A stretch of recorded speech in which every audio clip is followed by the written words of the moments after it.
औरतें बस चाहती हैं कि उनकी त्वचा हमेशा जवान और चमकदार बनी रहे, लेकिन सीमा ने इस चाह में हद ही पार कर दी। वो रोजाना अपने हदे चेहरे पर पेशाब लगा रही थी। ये उसका कोई पारंपरिक घरेलू नुस्खा था जो उसने न जाने कहां से सुन लिया था। उसका मानना था कि पेशाब शरीर की सारी ऊर्जा का सार होता है और इसका ब्यूटी इफेक्ट किसी भी high and hyaluronic acid cream से कम नहीं। इसलिए सीमा की सुबह की शुरुआत ही होती थी एक गिलास रात भर का इकट्ठा किया गया घक्कशीन कैसेलिकांडा अमृत तक चेहरे पर थपथप पाने से। उसका तो ये तक मानना था जितना ज्यादा पीला उतना असरदार। वो बड़ी श्रद्धा से इसे पूरे चेहरे पर लगाती ताकि हर स्किन सेल उस मुकुदरती सीरम को अच्छे से सोख सके। इस तरह न सिर्फ स्किन केयर का खर्च बचता बल्कि घर की चीज घर में ही लगे वाली सोच भी पूरी होती। पर बेटी को रोज ही घर में उठती बदबू से चक्कर आते थे। वो माँ की इस हरकत से तंग आ चुकी थी। पूरे चेहरे पर पेशाब की गंध लिए घूमती माँ को देखकर उसके मन में बस एक ही सवाल आता, क्या वाकई इससे कुछ बदल रहा है? लेकिन सीमा को अपनी स्किन केयर रूटीन पर पूरा यकीन था। उसका मानना था कंसिस्टेंसी इसकी, और ये सब कुछ वो इसलिए कर रही थी ताकि वो फिर से प्यार पा सके, एक ऐसा प्यार जो उसे बहुत देर से मिला था। असल में सीमा को अपने पड़ोस में रहने वाला एक अधेड़ मगर स्मार्ट आदमी तरुण पसंद आ गया था। उसे लगा कि अगर उसकी स्किन फिर से जवान दिखने लगे तो शायद तरुण की नजर उस पर भी पड़े। इसलिए उसने अपनी थेरेपी का बड़ा बढ़ा दी और एक दिन उसे लगा जैसे इसका असर वाकई दिखने लगा है। शायद मन का वहम था, पर उसे लगा कि उसकी स्किन फिर से चमकने लगी है,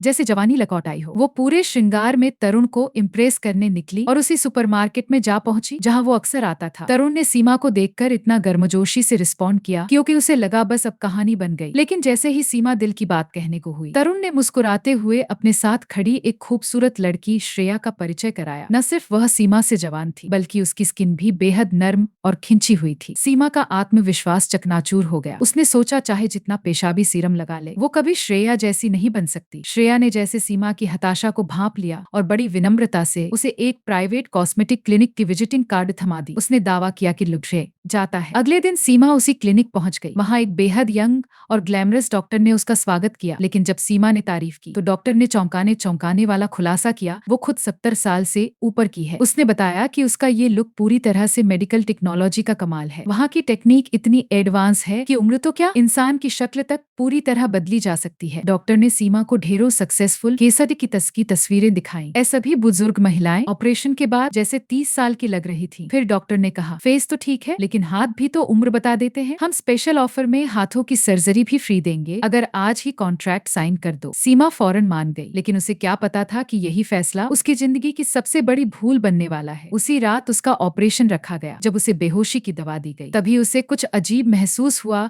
डॉक्टर और स्टाफ ऑपरेशन टेबल के पास अजीब सी मंत्र जैसी चीजें बुदबुदा रहे थे। होश आने पर उसका चेहरा पूरी तरह पट्टियों से बंधा हुआ था। बेटी ने जब उसे देखा तो उसे मैदा चेहरा कुछ गड़बड़ लगा, खास कर नाक। सीमा ने कहा कि डॉक्टर ने मना किया है 1 महीने से पहले पट्टियां नहीं हटानी वरना त्वचा ऑक्सीडाइज हो सकती है। पर अगले कुछ दिन में सीमा को अपनी नाक में अजीब सी हवा लगने वाली फीलिंग आने लगी, जैसे अंदर कुछ नहीं हो। वो फिर से डॉक्टर के पास पहुंची। डॉक्टर ने कहा आपकी उम्र ज्यादा है, रिकवरी धीरे होती है। फिर डॉक्टर ने उसे एक स्पेशल क्लाइंट पार्टी में बुलाया जहां सभी क्लाइंट्स एक साथ आएंगे, नेटवर्किंग करेंगे और वहीं सीमा की नई शक्ल सबके सामने रिवील की जाएगी। सीमा ने फौरन हाँ कर दी, लेकिन बेटी को शक हुआ। उसने जब उस क्लिनिक की जानकारी निकालने की कोशिश की तो कोई रिकॉर्ड नहीं मिला, यहाँ तक कि डॉक्टर का नाम भी नकली था। बेटी ने माँ को बहुत समझाया, लेकिन सीमा अब पूरी तरह इस जवानी के जाल में फंस चुकी थी। फिर वो दिन आया, सीमा को एक वीरान से जगह ले जाया गया। वहां पहुंचकर उसने देखा कि उसके अलावा कोई और चेहरा पट्टी में नहीं था। डॉक्टर ने सबके सामने सीमा को खड़ा किया और धीरे धीरे उसके चेहरे से गहरे से पट्टियां हटानी शुरू की। फिर जो दिखा वो इतना डरावना था कि खुद सीमा भी चीख उठी। शीशे में उसने देखा कि उसका चेहरा इंसान का नहीं बल्कि एक सुअर का बन चुका था। नाक ऊपर की ओर मुड़ी, बड़ी बड़ी झुर्रियां और डरावना चेहरा। और जैसे ही उसने अपने हाथ देखे वो भी सुअर के खुर जैसे बन चुके थे। सीमा का दिल टूट चुका था। वो चीखने लगी, तुमने मेरे साथ ये क्या किया? तभी डॉक्टर ने सच्चाई बता दी, वे कोई कॉस्मेटिक डॉक्टर नहीं बल्कि एक काले जादू में यकीन रखने वाला गुप्त पंथ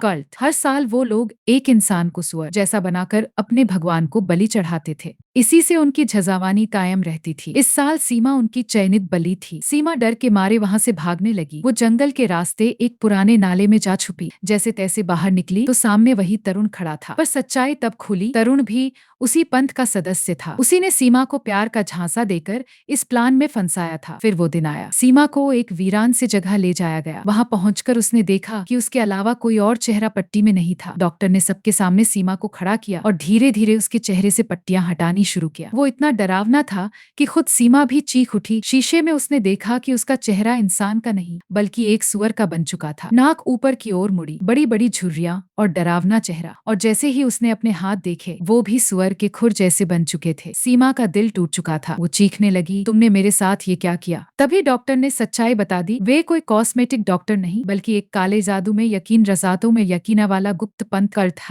था। हर साल वो लोग एक इंसान को सुअर जैसा बनाकर अपने भगवान को बलि चढ़ाते थे। इसी से उनकी झजानी कायम रहती थी। इस साल सीमा उनकी चयनित बलि थी। सीमा डर के मारे वहाँ से भागने लगी। वो जंगल के रास्ते एक पुराने नाले में जा छुपी। जैसे तैसे बाहर निकली तो सामने वही तरुण खड़ा था। पर सच्चाई तब खुली, तरुण भी उसी पंथ का सदस्य था। उसी ने सीमा को प्यार का झांसा देकर इस प्लान में फंसाया था। श्रेया भी एक सदस्य थी, बस अभिनय कर रही थी। सीमा समझ गई ये पूरा जाल उसी के लिए बुना गया था। तभी बाकी पंथ के लोग भी आ गए, हाथों में भाले लिए, और डॉक्टर के इशारे पर उन्होंने सीमा को बेरहमी से मार दिया। एक मासूम औरत जो सिर्फ सुंदर दिखना चाहती थी, एक भयानक साजिश की शिकार बन गई।